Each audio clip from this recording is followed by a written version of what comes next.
नमस्कार साथियों, स्वागत है आपका ऑनलाइन स्टडी ग्रुप में। 20 प्रैक्टिस सेट की एक श्रृंखला में ये चौथा प्रैक्टिस सेट आप लोग देख रहे हैं।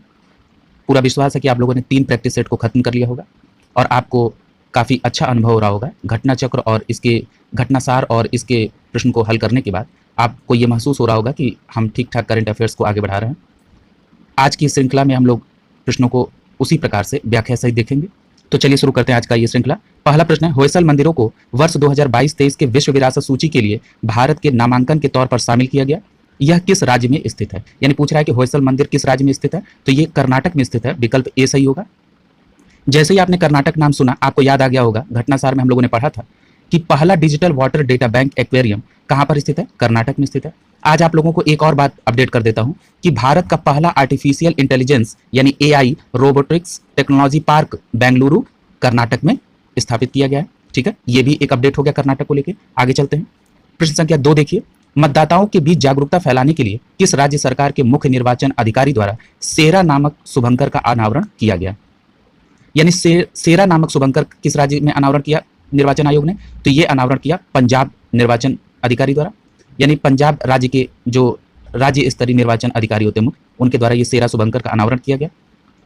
ये पंजाब में है और ए ऑप्शन सही होगा। एक और यहाँ पर अभी हाल ही में चुनाव खत्म हुए 5 राज्यों के, तो आप लोगों ने एक चीज और देखा होगा कि भारतीय निर्वाचन आयोग द्वारा एक ऐप लॉन्च किया गया था मतदाता केंद्रों के डिजिटल मैपिंग के लिए। ठीक है, वो कौन सा ऐप था? वो गरुण ऐप था। ठीक है, यानी गरुण ऐप का इस्तेमाल मतदाता केंद्रों के डिजिटल मैपिंग के लिए किया गया। ये भी बात याद रखिएगा आप लोग। तीसरे प्रश्न की तरफ, प्रश्न संख्या 3 देखिए, हाल ही में निम्नलिखित में से किस देश में 2300 साल पुराना बौद्ध मंदिर मिला है? तो सही आंसर होगा पाकिस्तान, यानी विकल्प बी सही होगा। यहाँ पर 2300 साल पुराना बौद्ध मंदिर मिला है कहाँ? पाकिस्तान में। विकल्प बी सही होगा। प्रश्न संख्या 4 देखिए, हाल ही में नियुक्तियों में कौन सुमेलित है? तो दिया है कि रक्षा खुफिया एजेंसी के प्रमुख नियुक्त किए गए हैं जी.ए.वी. रेड्डी साहब। बिल्कुल सही है, इन्हें रक्षा खुफिया एजेंसी का प्रमुख बनाया गया है, जी.ए.वी. रेड्डी साहब को। अगला है, हुंडई इंडिया के ब्रांड एम्बेसडर कौन? अदिति अशोक। ठीक है, अगला है, एडिडास के brand ambassador Manika Batra. Adidas जो शूज आते हैं या और भी प्रोडक्ट आते हैं, इनके ब्रांड एम्बेसडर मनिका बत्रा। यानी कि ये तीनों ऑप्शन सही है। यहाँ हमारा विकल्प डी सही होगा, उपयुक्त सभी। अगला प्रश्न की तरफ चलते हैं।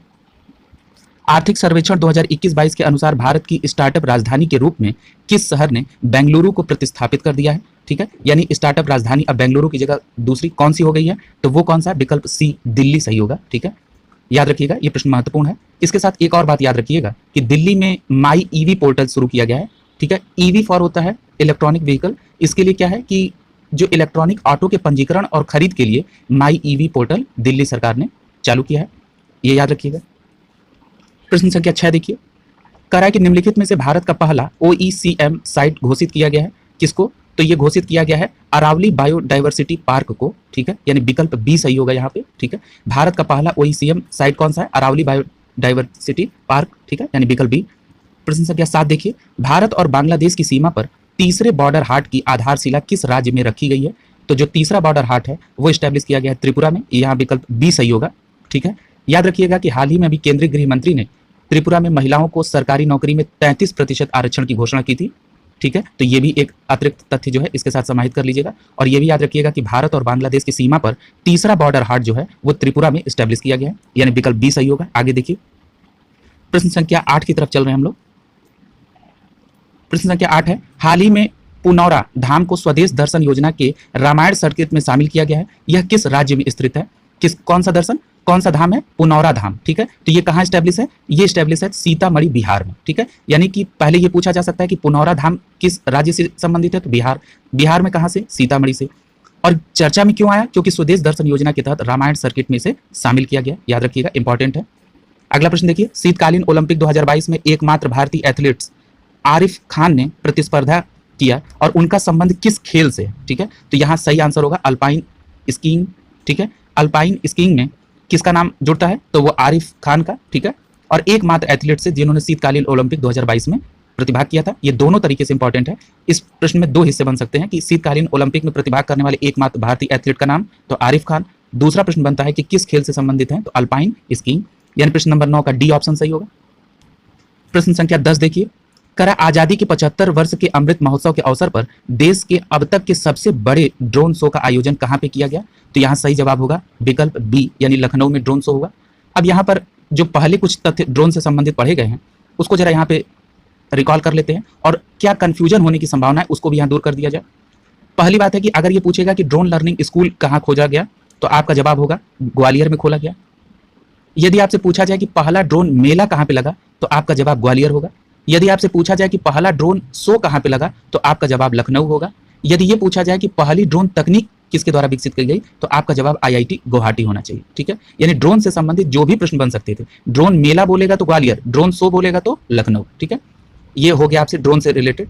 अभी आपने कुछ दिन पहले सशस्त्र सेना बलों द्वारा कुछ एक पोर्टल का लॉन्च किया गया था, उसको भी देख लेते हैं। एक है सेहत ओपीडी पोर्टल। ठीक है, ये किसके लिए लॉन्च किया गया? तो ये सुरक्षा बल और उनके परिवारों के लिए टेलीमेडिसिन हेतु बनाया गया है, जिसका नाम क्या है? सेहत ओपीडी पोर्टल।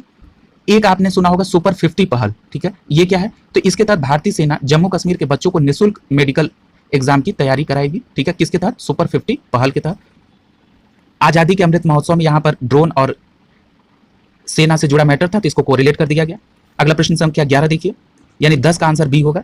11 देखिए, निम्नलिखित में से किस राज्य सरकार द्वारा बस यात्रा के लिए चलो मोबाइल ऐप और स्मार्ट कार्ड लॉन्च किया गया है? तो ये महाराष्ट्र सरकार द्वारा लॉन्च किया गया है। यहाँ पर आपका विकल्प सी सही होगा, यानी कि वहीं पर बस यात्रा के लिए चलो मोबाइल ऐप और स्मार्ट कार्ड लॉन्च किया गया है महाराष्ट्र में। महाराष्ट्र में एक और बहुत प्रचलित पहल शुरू की गई है, जो काफ़ी जगहों पर पूछी भी जा चुकी है कि जेल पर्यटन पहल कहाँ से प्रारंभ की गई? तो ये महाराष्ट्र में प्रारंभ की गई। महाराष्ट्र में यरवदा जेल को दिखाने के लिए ये पहल शुरू की गई है। ये है जेल पर्यटन पहल। आपको याद होगा कि यरवदा जेल से महात्मा गांधी जी का और अन्य क्रांतिकारियों का पुराना संबंध रहा है। जब गांधी जी द्वितीय गोलमेज सम्मेलन से वापस आए और उन्होंने सबने अवज्ञा आंदोलन पार्ट 2 प्रारंभ किया, तो उनको इसी यरवदा जेल में बंद किया गया था। और याद होगा आपको, जब सांप्रदायिक पंचायत के खिलाफ महात्मा गांधी आमरण अनशन पर पहले बैठे थे और ये उनका सबसे पहला आमरण अनशन था, तो ये यही यरवदा जेल में हुआ था। और उसके बाद डॉक्टर भीमराव अंबेडकर साहब से उनका समझौता हुआ, वो हम लोग इतिहास के पार्ट में कवर करेंगे। इतिहास की भी श्रृंखला पैरेलल चल रही है। ठीक है, उसको भी आप कंटिन्यू करते रहिए। अगला देखिए, अगले प्रश्न की तरफ चल रहे हैं। प्रश्न संख्या 12, दिसंबर 2021 के किस उत्तर पूर्वी राज्य में तेस्मिन्यू, न्यूलैंड और चुमुकेदिमा 3 जिले बने हैं? सेमिन्यू, न्यूलैंड और चुमुकेदिमा, ये 3 नए जिले बने हैं। ये किस राज्य से संबंधित है? तो आपका सही जवाब नागालैंड होगा। ये नागालैंड के राज्य हैं और आपका ऑप्शन बी सही होगा 12 का। 13 नंबर प्रश्न देखिए, किसके द्वारा राष्ट्रीय एकता के विषय पर 22 भाषाओं में राष्ट्रीय कैडेट कोड यानी एनसीसी के कैडेटों को राष्ट्रीय एकता गीत को लॉन्च किया था? तो ये लॉन्च किया था राजनाथ सिंह ने। विकल्प सी सही होगा यहाँ पे। अगला प्रश्न संख्या 14 देखिए, प्रधानमंत्री नरेंद्र मोदी ने वीडियो कॉन्फ्रेंसिंग के माध्यम से किस शहर में आयोजित अखिल भारतीय महापौर सम्मेलन की अध्यक्षता की? तो ये वाराणसी में की थी। विकल्प बी सही होगा यहाँ पे। ठीक है, वाराणसी उत्तर प्रदेश में आता है, तो कुछ उत्तर प्रदेश के फैक्ट को कोरिलेट कर देते हैं। पीलीभीत टाइगर रिजर्व को बाघों की आबादी दुगना करने के लिए एक अवार्ड दिया गया है। ये पूछा जा सकता है कि वो कौन सा अवार्ड है? तो वो है TX2 अंतर्राष्ट्रीय अवार्ड। या ये पूछा जा सकता है कि हाल ही में चर्चा में रहा TX2 अंतर्राष्ट्रीय अवार्ड किस टाइगर रिजर्व से संबंधित है? तो वो पीलीभीत टाइगर रिजर्व उत्तर प्रदेश से। ठीक है, अगला प्रश्न देखते हैं। प्रश्न संख्या 15, हाल ही में सुर्खियों में रही कोन्याक जनजाति किस राज्य की सबसे बड़ी जनजाति है? तो ये नागालैंड की सबसे बड़ी जनजाति है। कौन? कोन्याक जनजाति। ठीक है, याद रखिएगा इसको, यानी विकल्प हमारा सी सही होगा यहाँ पे। अब एक कुछ नागालैंड की भी अन्य चर्चाएं हैं, उसको भी देख लिया जाए। नागालैंड के बारे में एक चीज आप लोग जान लीजिएगा कि राष्ट्रीय ई विधान एप्लीकेशन यानी कि ईवा यानी नीवा NEVA यानी राष्ट्रीय ई विधान एप्लीकेशन लागू कर पूरी तरीके से पेपरलेस होने वाली विधानसभा का नाम यही नागालैंड है। तो ये भी याद रखिएगा, ये हम लोग पूर्व में चर्चा भी कर चुके हैं। यानी यहाँ पे कोन्याक जनजाति, ये विकल्प सी सही है। अगला प्रश्न संख्या 16 देखते हैं। कह रहा है कि किस संस्था ने CISL और WRI इंडिया के साथ मिलकर ट्रांसफॉर्मेटिव अर्बन मोबिलिटी इनिशिएटिव यानी TUMI के सहयोग से ई सवारी इंडिया इलेक्ट्रिक बस गठबंधन शुरू करने की घोषणा की है? तो सही जवाब होगा आपका नीति आयोग के साथ मिलकर ई सवारी इंडिया इलेक्ट्रिक बस शुरू करने की घोषणा की गई है। 16 का ए सही होगा। अगला देखिए, प्रश्न संख्या 17, व्यक्तिगत उपयोग के लिए भांग के उपयोग की अनुमति देने वाला पहला यूरोपीय देश कौन सा है? तो पहला यूरोपीय देश जो है वो है कौन सा? माल्टा। सही जवाब होगा माल्टा। माल्टा में भांग के उपयोग के लिए अनुमति प्रदान कर दी गई, यानी लीगल कर दिया गया है। ये 17 का ए ऑप्शन माल्टा सही होगा। अब यहाँ पर आप माल्टा की राजधानी भी अगर जान ले तो अच्छा रहेगा। तो माल्टा की राजधानी वालेटा है। ठीक है, और यहाँ कौन सी मुद्रा चलती है अगर पूछेगा तो यूरो चलती है। कुछ और ऑप्शन की भी राजधानी देख लीजिए। बेल्जियम की राजधानी ब्रुसेल्स है, यहाँ पे यूरो चलती है। यूक्रेन की राजधानी कीव है, यहाँ पर मुद्रा जो है हिवना कार्बोवानेट चलती है। हिवना कार्बोवानेट, कई बार हम लोगों ने यूक्रेन रूस विवाद में यूक्रेन की राजधानी वगैरह तो चर्चा में की है। लेकिन मुद्रा नहीं की है। आज मुद्रा भी चर्चा में ले लेते हैं। हिवना कार्बोवानेट यहाँ की मुद्रा है। अगला नंबर आप बेलारूस का देख रहे हैं, तो बेलारूस की राजधानी मिन्स्क है और यहाँ पे यहाँ की मुद्रा रूबल है। चूंकि रूस की भी चर्चा आ गई, तो रूस का मतलब रूस की राजधानी मास्को है और यहाँ की मुद्रा रूबल है। ठीक है, तो जो भी चर्चा के कंट्रीज है, अगर इनको हम ध्यान में रखें, इनके राजधानी को ध्यान में रखें, तो अगर हम पूर्व के पीसीएस या अन्य स्टेट के आयोगों या अन्य परीक्षाओं के प्रश्न पत्रों को देखें, तो राजधानी से रिलेटेड प्रश्न एक जरूर पूछा जाता है। तो हो सकता है कि वो करंट से ही कोरिलेट करके पूछ दे। ठीक है, तो इस पर हम लोग पैनी नजर रखेंगे। प्रश्न संख्या 18 देखिए, संयुक्त राष्ट्र महासभा के किस संगठन को पर्यवेक्षक का दर्जा प्रदान किया गया है? तो वो प्रदान किया गया अंतर्राष्ट्रीय सौर गठबंधन को, यानी विकल्प ए सही होगा। यानी कि संयुक्त राष्ट्र महासभा ने अंतर्राष्ट्रीय सौर गठबंधन को पर्यवेक्षक का दर्जा दिया है। ए ऑप्शन यहाँ पे सही होगा। अब अंतर्राष्ट्रीय सौर गठबंधन या अन्य संस्थाओं के बारे में हमने पूर्व के अपने वीडियो में चर्चा की है आपसे। अब यहाँ पर कुछ नए तथ्यों के साथ चर्चा करेंगे। अंतर्राष्ट्रीय सौर गठबंधन, जिसका शॉर्ट फॉर्म होता है आईएसए, ये भारत और फ्रांस के सहयोग से बना 2015 में, और ये तब बना जब COP21 का आयोजन पेरिस फ्रांस में हो रहा था।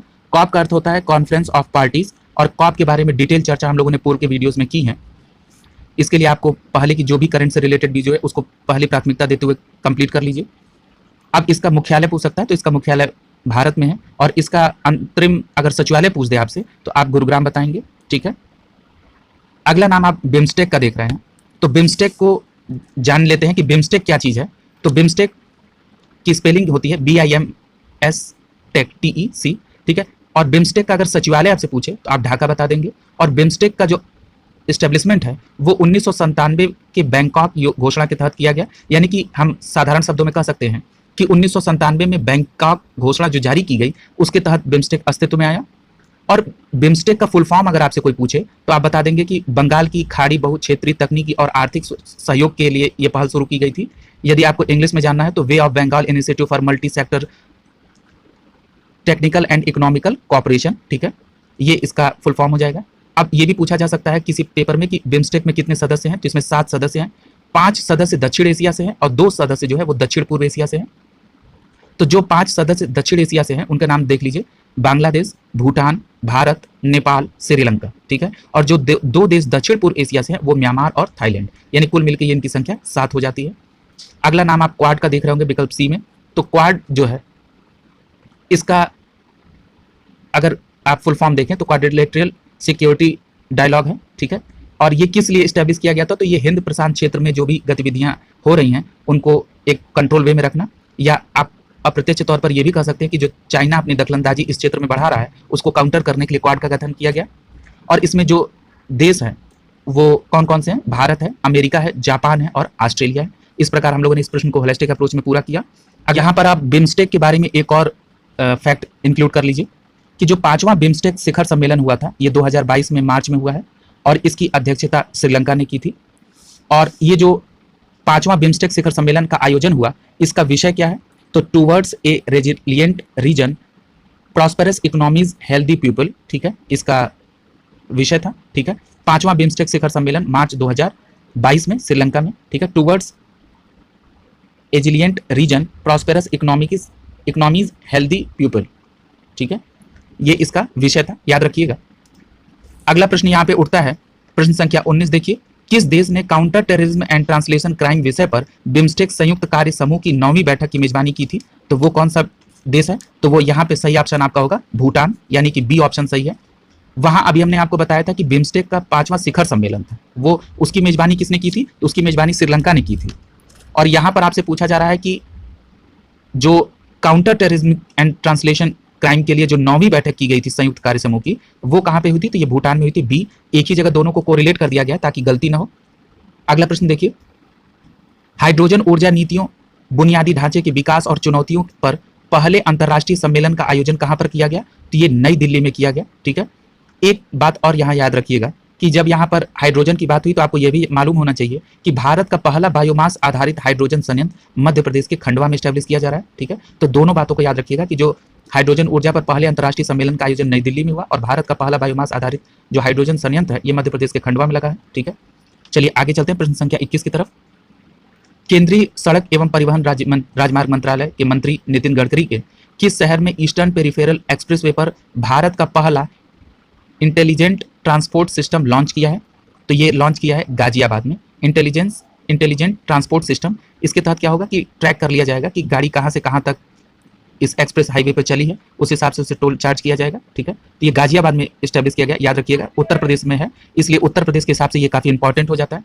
अगला प्रश्न है, वैज्ञानिकों ने किस देश में पूरी तरीके से संरक्षित डायनासोर भ्रूण की खोज की घोषणा की जो लगभग 66 मिलियन वर्ष पुराना है? तो ये घोषणा चीन ने की है। यहाँ पर विकल्प सी सही हो जाएगा। आगे चलते हैं, प्रश्न संख्या 23 देखिए, केंद्रीय बजट 2022-23 के अनुसार अगले 3 वर्षों के दौरान कितनी नई पीढ़ी की वंदे भारत रेल विकास करने के लिए घोषणा की गई है? तो ये 3 वर्षों के दौरान 400 वंदे भारत ट्रेन चलाई जाएगी। ये 2022-23 के बजट में इस बात का उल्लेख है, इंपॉर्टेंट है, यानी यहाँ विकल्प बी सही होगा। अगला चलते हैं प्रश्न संख्या 24 की तरफ। हाल ही में प्रकाशित पुस्तकों में कौन सा सुमेलित है?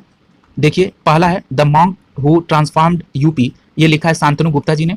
याद रखिएगा यहाँ मॉन्क शब्द का अर्थ होता है साधु। ठीक है, तो the monk who transformed UP, ये प्रयागराज से शांतनु गुप्ता ने इसको लॉन्च किया था इस पुस्तक को। तो याद रखिएगा प्रयागराज में एक आयोग भी है, कई सारे आयोग हैं, तो इस दृष्टिकोण से उत्तर प्रदेश स्पेशल के लिए काफी महत्वपूर्ण प्रश्न हो जाता है, और वो भी किसी चीफ मिनिस्टर से संबंधित हो तो ये और काफी महत्वपूर्ण है परीक्षा के दृष्टिकोण से। अगला देखिए विकल्प B, India's ancient legacy of wellness, ये रेखा चौधरी ने लॉन्च किया है। ये क्या नाम है? India's ancient legacy of wellness, Rekha Chaudhary. अगला देखिए ऑप्शन, ये भी सही है। अगला ऑप्शन क्या है? 1857 द स्क्वाड ऑफ मस्तान, ये विनीत वाजपेयी ने लॉन्च किया है इस पुस्तक को। तो यानी कि ये तीनों विकल्प हमारे सही है। यहाँ पे विकल्प डी सही होगा, उपयुक्त सभी। ये जितनी भी पुस्तकें बताई जा रही हैं इसको पूरा क्लियर करते हुए चलिएगा। अगला देखिए प्रश्न संख्या 25 की तरफ चले हम लोग। प्रश्न 25 में देखें, महिला शोधकर्ताओं को प्रोत्साहित करने के लिए भारत सरकार के विज्ञान और प्रौद्योगिकी विभाग डीएसटी और Indo German science and technology centre IGSTC ने एक कार्यक्रम की शुरुआत की है। उसका नाम क्या है? विजर, यानी WISER, यानी कि ये कार्यक्रम लॉन्च किया है। किसने लॉन्च किया है? तो ये विज्ञान और प्रौद्योगिकी विभाग के साथ साथ Indo German science and technology centre द्वारा। ठीक है, यानी यहाँ पे हमारा विकल्प ए सही हो जाएगा 25 का।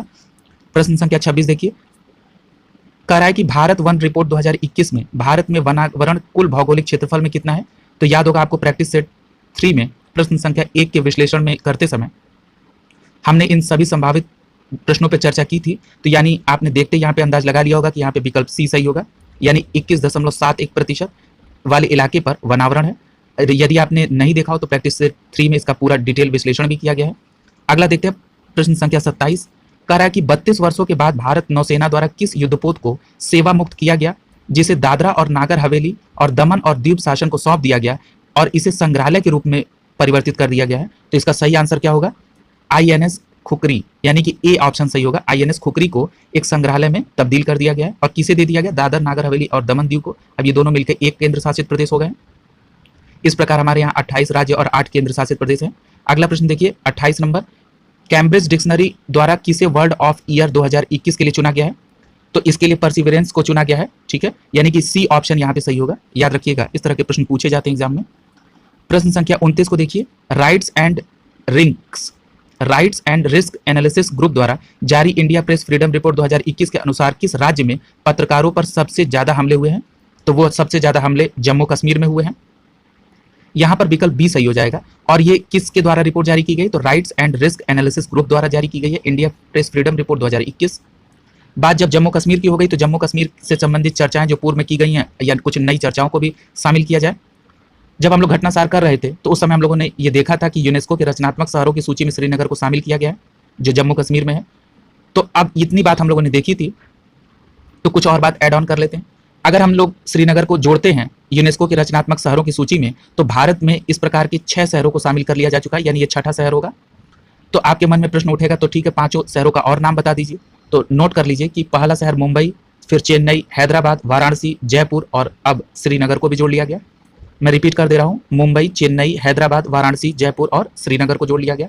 और अगर इससे थोड़ा सा और आगे बढ़ा दे प्रश्न को तो ये पूछ सकता है कि विश्व में रचनात्मक शहरों की संख्या कितनी हो गई? तो कुल संख्या 295 हो गई है।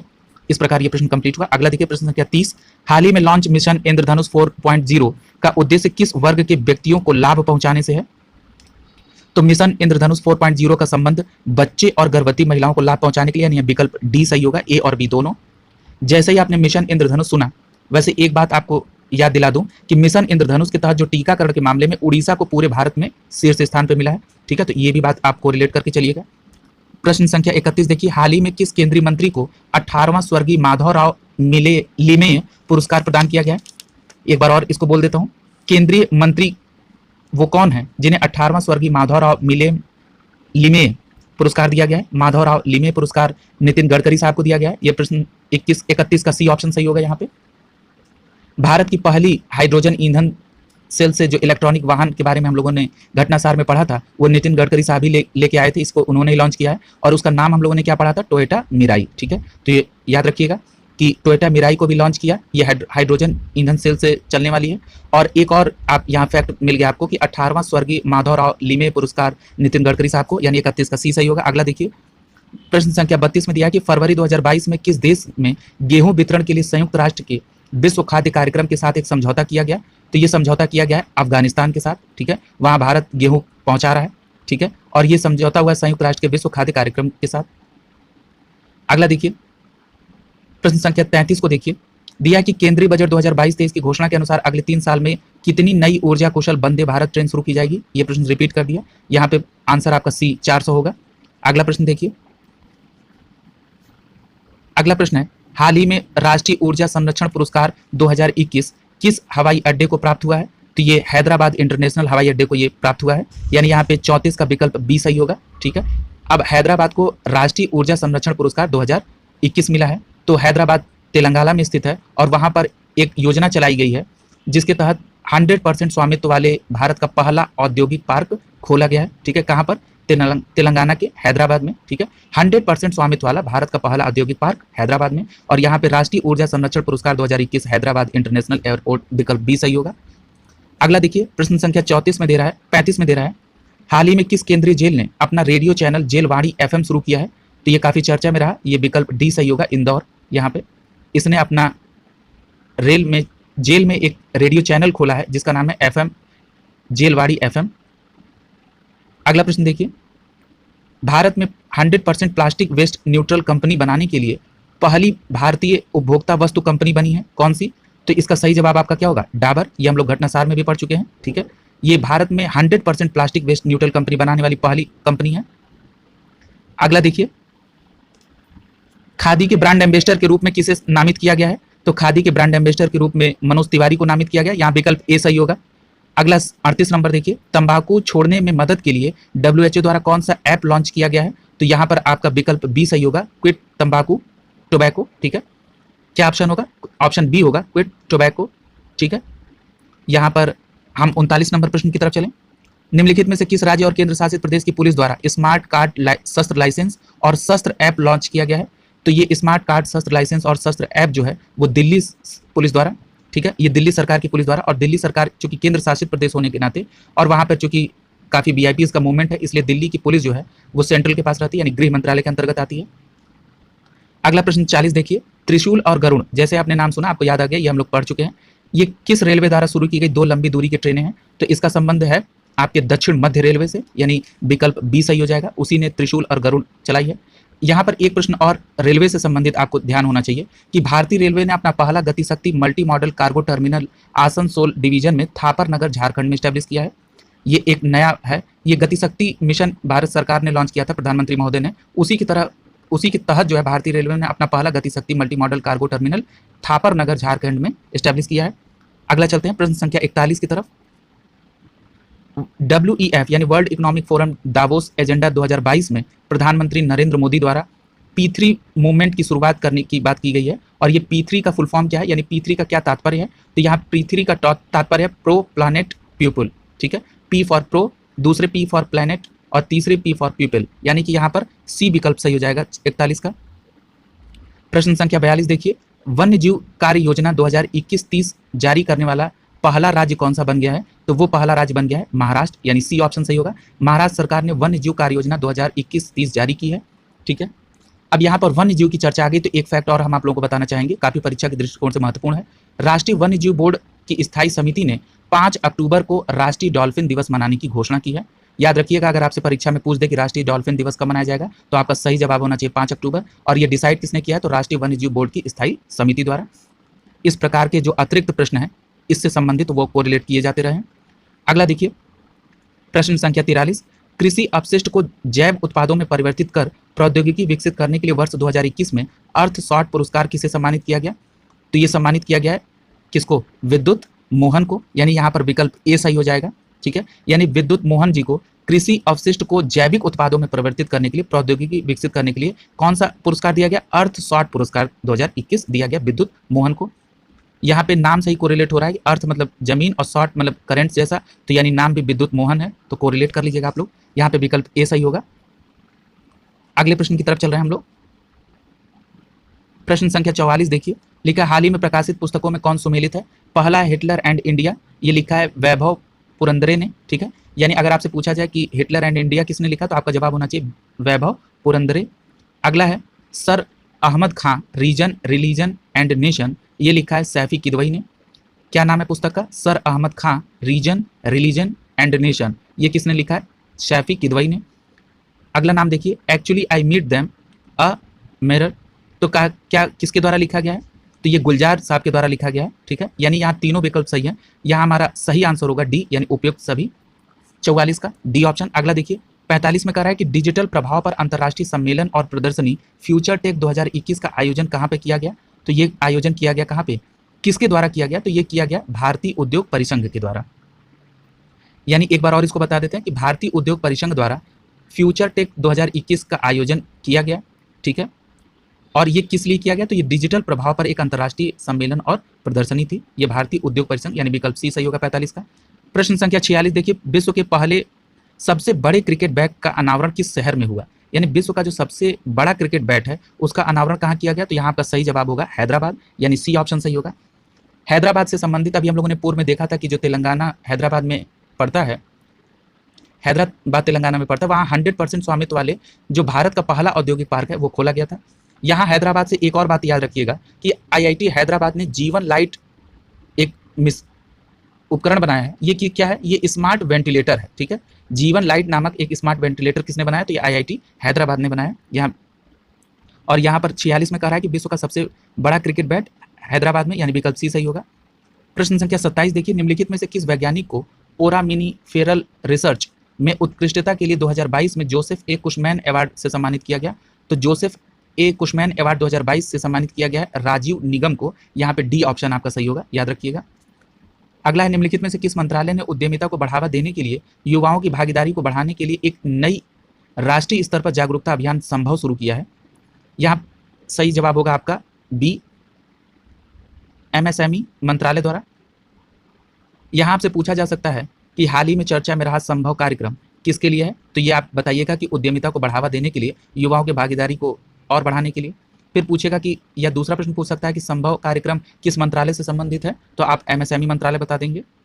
अगला चलते हैं, प्रश्न संख्या 49, किस राज्य में बांस के क्षेत्र को आगे बढ़ाने के लिए भारत का पहला बांस ग्राम स्थापित किया गया है? तो ये त्रिपुरा में स्थापित किया गया है, ये विकल्प डी सही होगा। आप लोगों को मालूम होगा कि बांस को अब घास की श्रेणी में ला दिया गया है, और यहाँ पर बांस ग्राम इस्टेब्लिश किया किसने? त्रिपुरा सरकार ने। अगला और आज का अंतिम प्रश्न, मध्य प्रदेश के ओंकारेश्वर में स्थापित होने वाली स्टैचू ऑफ वननेस का संबंध किससे है? तो इस स्टैचू ऑफ वननेस का संबंध जो है वो आदि शंकराचार्य से है, ठीक है। यानी स्टैचू ऑफ वननेस का संबंध किससे है? वो है आदि शंकराचार्य। और कहाँ पे स्टैब्लिश है? तो मध्य प्रदेश के ओंकारेश्वर में। अब यहाँ स्टैचू की बात हो रही, तो एक बहुत प्रचलित स्टैचू है जो आजकल चर्चा में है। ये 11वीं सदी के जो भक्त संत थे, उनका नाम रामानुजाचार्य था। उनकी जो 216 फीट ऊंची जो प्रतिमा है उसका अनावरण किया गया, ठीक है। और उसका क्या नाम रखा गया है? तो ये स्टैचू ऑफ इक्वलिटी है, ठीक है। याद रखिएगा, ये क्या नाम है इसका?